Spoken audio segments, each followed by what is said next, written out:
In this video, we're going to look at how to create the round column model and drawing for activity 1.2.3 multi-view drawings using Autodesk Inventor. In this particular one, we've already got an active project of multi-view drawings set, and we created that in the last video with the window block drawing. So let's go ahead and select new.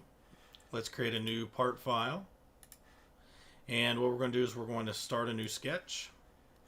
This one we're going to start on the XZ plane. Over here in the view cube, I am going to rotate this, that way the top is being read from left to right. And under rectangle, I'm going to click the drop down and I want to choose the 2-point center rectangle. And what we're going to do is we're going to choose the center first, which is going to be the origin. And as I move out, I'm going to go ahead and click to set that and create that particular shape. Using the dimension tool, this is going to be 1.125 by 1.125. I'm going to go ahead and finish the sketch. Extrude. This is going to be extruded 0.375. And we're going to select OK. So that's going to give us the base of our round column. I'm going to select Start 2D Sketch, and we're going to click the top face of this square. And we're going to use the center point circle tool. The diameter of this is going to be 0.625, and I'm just going to type that in as I'm drawing the circle. So that's going to be fully constrained now. 0.625. I'm going to finish the sketch. I'm going to extrude. This shape is going to be 2.75 for the height. I'll select OK. And then we're going to go ahead and we're going to select Start 2D Sketch one more time. Click on the top cylinder. Utilize the center rectangle tool. Click on the origin. And actually, when we go out to the very corner, we should see a green dot show up, and I'm going to click to set that measurement in there. We're going to see that actually it's fully constrained because now it's pulling a reference from previous geometry. I'm going to go ahead and finish the sketch. Select Extrude. This is also going to be a 0.375 extrusion, just like the bottom. And then our last portion is going to be a hole that goes from top to bottom all the way through this part. So I'm going to select Start 2D Sketch, click the top face, choose the circle command, select the center or the origin as the center, make the diameter of 0.375. Go ahead and finish the sketch. Extrude, and in this case we're going to cut and we're going to go all the way through. So I'm going to select the Through All option, and we're able to see the preview as it goes all the way through the column. Select OK. And for here we can also throw in a color. Let's go ahead and take a look at, let's say yellow as our color. And we can go ahead and select the Save button. Color really doesn't matter. But I'm going to call this the round column. And I'm going to go ahead and close this particular file. So now we have the round column in there. I'm going to go ahead and select New.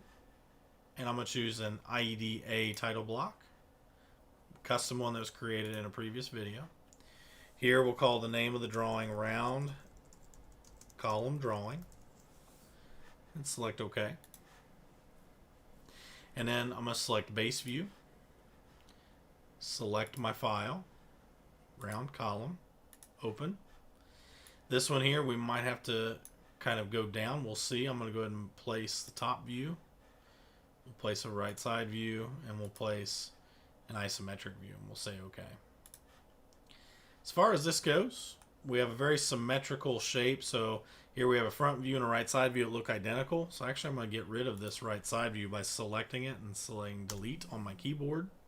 You can also right click on it and then select Delete from the menu. Go ahead and select OK to make sure to verify that you're deleting the view. I can drag my isometric view down here.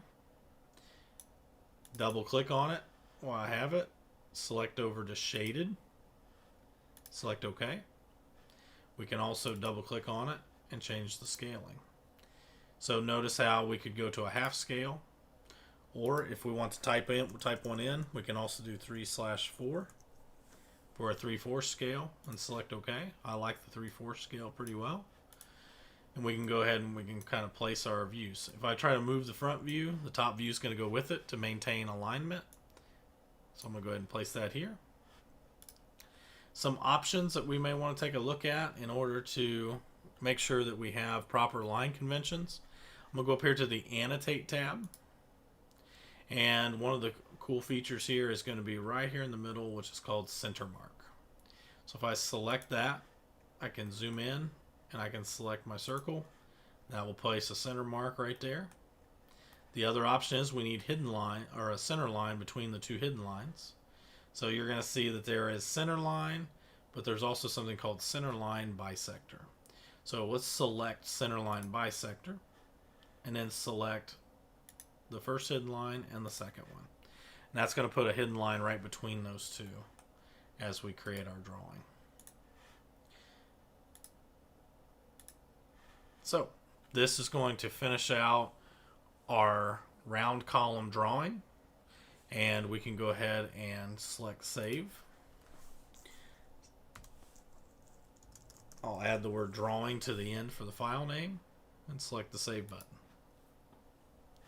Go ahead and close down. This now completes the two portions of activity 1.2.3 involving Autodesk Inventor. And you can always move on to another playlist for another activity.